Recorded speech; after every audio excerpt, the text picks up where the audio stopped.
Hello friends, welcome to Kalyani சுலகம். இன்றைக்கி ஒரு சூப்பரான லஞ்ச் பாக்ஸ் ரெசிபியோடு வந்திருக்குறேங்க. இந்த ரைஸை உங்கள் குழந்தைங்களுக்கு நீங்கள் கட்டி கொடுத்தீங்கன்னா ஈவினிங் கண்டிப்பாக சண்டை போடுவாங்க உங்கள் கூட.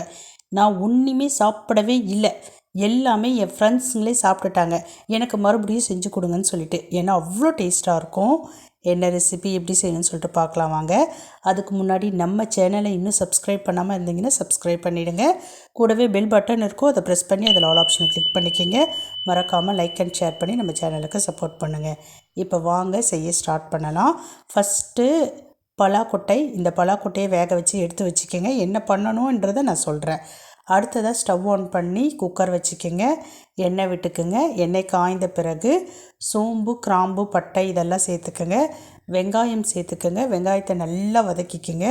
அதனுடைய கலர் சேஞ்ச் ஆன பிறகு இஞ்சி பூண்டு பேஸ்ட்டு சேர்த்து அதையும் நல்லா வதக்கிக்குங்க. இப்போ இது கூட பச்சை மிளகாய் காரத்துக்கு சேர்த்துக்குங்க. கூடவே பழுத்த தக்காளி சேர்த்துக்குங்க. உப்பு சேர்த்துக்குங்க. இப்போ ஒரு அரை ஸ்பூன் அளவுக்கு தனி மிளகாய்த்தூள், சிட்டிகை அளவுக்கு மஞ்சத்தூள், கொஞ்சமாக கரம் மசாலா, இது எல்லாத்தையும் சேர்த்து நல்லா வதக்கிக்கிங்க. கொஞ்சம் டைம் எடுக்கும். தக்காளி நல்லா குழைய வதங்கணும். வதங்கின பிறகு இது கூட கைப்பிடி அளவுக்கு ஃப்ரெஷ்ஷான புதினா தழைகளை சேர்த்துக்குங்க. இப்போ ஏற்கனவே வேக வச்சு தோல் உரித்து வச்சுருக்கிற பலாக்கொட்டையை இது கூட சேர்த்துக்குங்க. முழுசாக சேர்க்கக்கூடாது, ஒன்றும் பாதியமாக கட் பண்ணிவிட்டு சேர்த்துக்குங்க. நல்லா வதக்குங்க. அந்த காரம் சாரம்லாம் அந்த பலாக்கொட்டையில் போய் இறங்கணும். இப்போ கொஞ்சமாக தயிர் சேர்த்துக்குங்க. நல்லா வதக்குங்க. மறுபடியும் நல்லா வதக்கின பிறகு ஏற்கனவே பாசுமதி அரிசியை 10 நிமிஷம் கழுவி நான் ஊற வச்சு எடுத்து வச்சுருக்கிறேன், அந்த அரிசியை சேர்த்துக்கிறேன். இப்போ இது கூடவே 2 ஸ்பூன் அளவுக்கு நெய் சேர்த்துக்கிறேன். நெய் சேர்த்துட்டு ஜென்டலாக மிக்ஸ் பண்ணிக்கங்க, அரிசி உடையாத மாதிரி. இந்த மாதிரி மிக்ஸ் பண்ண பிறகு தண்ணியை நல்லா கரெக்டாக அளவாக அளந்து ஊற்றிக்கிங்க. இப்போ நான் பாசுமதி ரைஸ் எடுத்துருக்கிறேன் அப்படின்றதுனால 1 டம்ளர் அரிசிக்கு 1.5 டம்ளர் தண்ணி சேர்த்துக்கிறேன். சேர்த்துட்டு நல்லா மிக்ஸ் பண்ணிக்கலாம். டேஸ்ட் பண்ணி பார்த்துக்குங்க, உப்பு காரம் எல்லாம் கரெக்டாக இருக்கா அப்படின்ட்டு. எப்பவுமே பாசுமதி ரைஸ்க்கு மேலே தண்ணி இந்த அளவுக்கு தான் தேங்கணும். அப்போ தான் கரெக்டாக நமக்கு வெந்து நீளமாக கிடைக்கும்.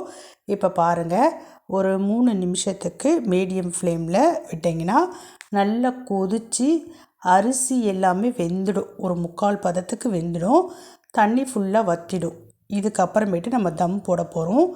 எப்போவுமே தம் நான் எப்படி போடுவேன்னு கேட்டிங்கன்னா, ஸ்டவ்வை ஃபுல் சிம்முக்கு மாற்றிட்டு குக்கர் மூடி போட்டு விசில் விட்டு ஒரு 10 நிமிஷம் கழித்து இறக்கிடுவேன் இந்த மாதிரி. இப்போ 10 நிமிஷம் ஆயிடுச்சு. நான் ஸ்டவ்லேருந்து குக்கரை கீழே இறக்கி வச்சுட்டேன். இப்போ ஓப்பன் பண்ணி காமிக்கிறேன் பாருங்கள், எந்த மாதிரி இருக்குதுன்னு சொல்லிட்டு பார்க்கலாம். ரொம்பவே சூப்பராக அரிசி நல்லா நீளமாக உடையாமல் உதிரியாக அட்டகாசமாக இருக்குது பாருங்கள். இதே மாதிரி நீங்களும் செஞ்சு பாருங்கள். டேஸ்ட்டு தாங்க ஹைலைட்டு. சூப்பராக இருக்குங்க. அப்படியே மட்டன் பிரியாணி டேஸ்ட்டில் இருக்கும். குழந்தைங்களாம் நீங்கள் கட்டி கொடுத்தீங்கன்னா உண்மையிலே சொல்கிற, ஸ்கூலுக்கு அவங்க ஃப்ரெண்ட்ஸ் தான் வாங்கி சாப்பிட்ருப்பாங்க. ஏன்னா அவ்வளோ சூப்பராக இருக்கும். உங்கள் குழந்தைங்க ஈவினிங் மறுபடியும் எனக்கு செஞ்சு கொடுங்க அப்படின்னு சொல்லிட்டு உங்களை கேட்க ஆரம்பிச்சிருவாங்க. செஞ்சு பாருங்கள், உங்கள் குழந்தைங்களுக்கு செஞ்சு கொடுங்க. பாய்.